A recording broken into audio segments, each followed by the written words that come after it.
Сахарада жаяу қалған жолаушы бір кісі шілденің шаңқай түсінде ұшы-қиыр сахараны құмында келе жатып әбден шаршайды. Болмаған соң түйесін шегеріп, оның көлеңкесінде жатып демалады.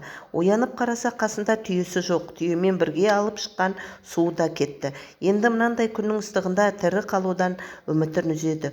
Ол қатты күйініп, қайғырып жылайды. Сөйтіп қайта қалжырайды, құлайды. Енді ол орнынан тұрмай, ажалын күтіп жата береді. Әбден шөл қысып, әлсіреген адамның көзі жұмылып талықсып кетеді. Әлден уақытта біреу бүйірінен түрткендей болады. Селк етіп, басын көтеріп алып қараса, қасында түйесі тұр. Жолаушының сенген үміті лап етіп жанып, көзі жарқ-жұрқ етіп, түйесінің шылбырына жармасады. Әйелі ұл тапса, дәл бұндай қуана алмайтын шығар. Ал енді құлы тәубе еткенде Аллах одан да қатты қуанады. Өйткені ол құлының шырылдап отта жанғанын қаламайды.